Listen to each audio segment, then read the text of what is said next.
There's a moment in life, usually somewhere past 60, when the world around you gets quieter, but your mind gets louder. Not in a frantic way, more like a steady hum. A hum that asks, how do I want to live the rest of my years? And funny enough, that question becomes sharpest for people living alone. Not lonely, just alone. There's a difference, and anyone who's been through it knows what I mean. I've met a lot of older men and women who are navigating this chapter by themselves. Some stepped into it by choice, others arrived through loss or circumstance. But the ones who do well, the ones who stay strong, healthy, and quietly joyful, share habits that aren't the usual eat kale or take up watercolor suggestions. They're deeper, more intentional, more honest. So today, I want to talk about those habits. Not as a lecture, but as something I've observed again and again. Patterns of people who learned how to stand by themselves with dignity, humor, and purpose. Let's start. 1. Feed yourself like someone you care about.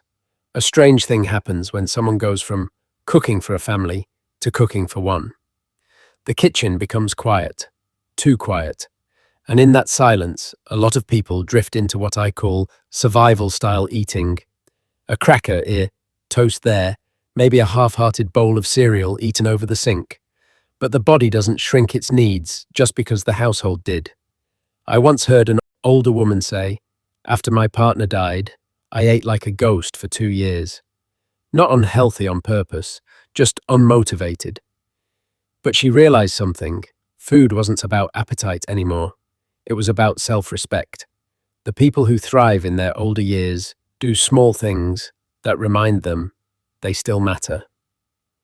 They cook a real meal on Sundays and freeze portions. They keep good snacks around, fruit, nuts, yogurt, not just cookies. They sit at the table instead of standing at the counter. They treat the act of feeding themselves as proof. I am still worth the effort. 2. Become your own health detective. Here's a quiet truth. Most serious health issues don't start with dramatic symptoms. They start with tiny whispers, fatigue, forgetfulness, subtle dizziness, that are easy to brush off when no one else is around to notice. That's why so many older adults create small, personal check-in routines. A few people I've met track their blood pressure weekly. Others keep a simple journal. Sleep, appetite, mood, balance, energy. Nothing fancy, just awareness. And when something changes, when stairs feel different, when keys get misplaced more often, when appetite shifts, they treat those clues like important data, not annoyances. Because when you live alone, staying ahead of the curve isn't paranoia, it's protecting your independence. 3. Build a backup crew, even if you rarely call on them. Independence is beautiful. It's a point of pride. But emergencies don't care about pride. I once heard about an older man whose daughter lived several states away. He sent her a one-word text every morning. Here. If she didn't get it by a certain time, she called. Simple. Quiet. Effective. Others give a neighbor a spare key. Some arrange weekly check-in calls. Some use medical alert systems. Not because they expect disaster, but because peace of mind is worth its weight in gold. Living alone works best when someone, just one person, would notice if you didn't show up tomorrow. It's not weakness, it's wisdom. 4. Treat isolation like a health risk, not a personal flaw. Loneliness isn't about being single. It's about drifting out of human connection without noticing. And make no mistake, chronic loneliness hits the body hard. Heart health, immunity, memory, mood. It affects everything. The people who navigate solo life well aren't necessarily extroverts, but they're intentional about staying connected. They plan small human moments, a weekly walking group, a phone call with a friend, a volunteer shift, a book club, a class at the senior center, not to fill time, but to stay emotionally alive. Connection is a form of medicine, sometimes the strongest. 5. Give your feet a reason to move. Walking for the sake of walking is fine, but walking with meaning, that's where the magic happens. I heard of a retired mechanic who stopped his daily walks because they felt like pacing in circles. Then one day, he picked up an old camera and started photographing birds. Suddenly, every walk had purpose. Purpose turns movement into momentum. For someone else, it might be checking a garden bed each morning, or walking to the store for one small item just to interact with people, or sitting on the same bench each afternoon, watching the world turn. The point isn't the steps, it's the spark. 6. Build a strength reserve for the future. There's no polite way to put this. Losing muscle happens faster after 60. But the people who age gracefully refuse to surrender to that quiet decline. They lift grocery bags with intention. They do sink squats while waiting for coffee. They try chair yoga, resistance bands, light dumbbells, even soup cans. One older man I heard about used milk jugs as weights and rebuilt enough balance to ditch his cane. Strength isn't vanity at this age, it's insurance. Against falls, against frailty, against losing independence before your time. Small, consistent effort, a little strain, a lot of reward. 7. Keep a plan for the heavy days. Living alone means some days will simply feel heavier than others. The silence can press in, old memories surface, and grief has a habit of knocking twice. The people who get through those days intact don't rely on willpower alone. They prepare for them.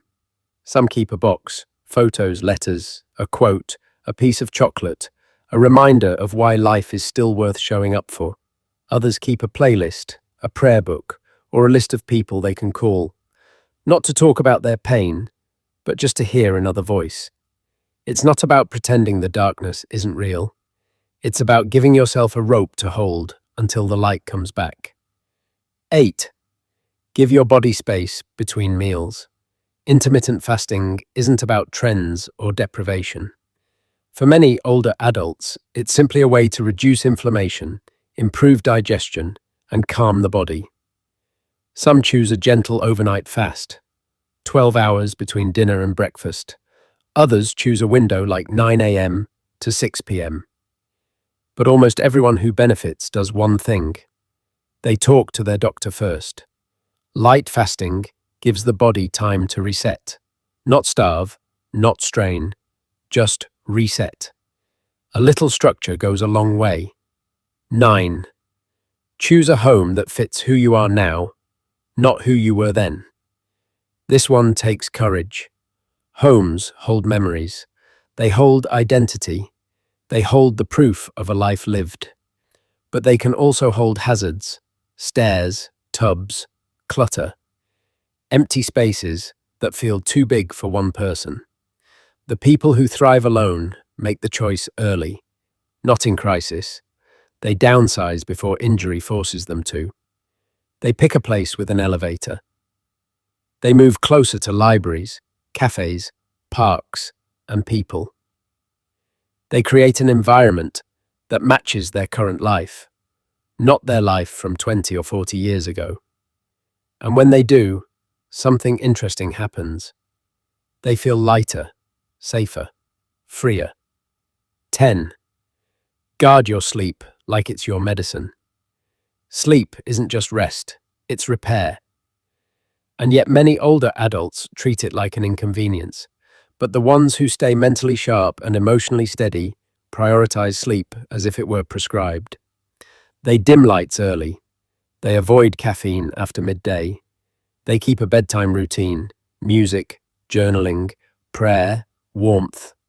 Some use blackout curtains, sound machines, or magnesium if their doctor approves. Sleep affects everything: memory, mood, blood pressure, immune strength. Protecting it isn't indulgent, it's essential.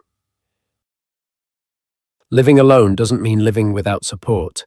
It doesn't mean fading into the background of your own life. It simply means that your relationship with yourself becomes one of the most important relationships you'll ever have. These habits aren't about perfection. They're about intention, about showing up for yourself, especially on the days when nobody else sees the effort you're making.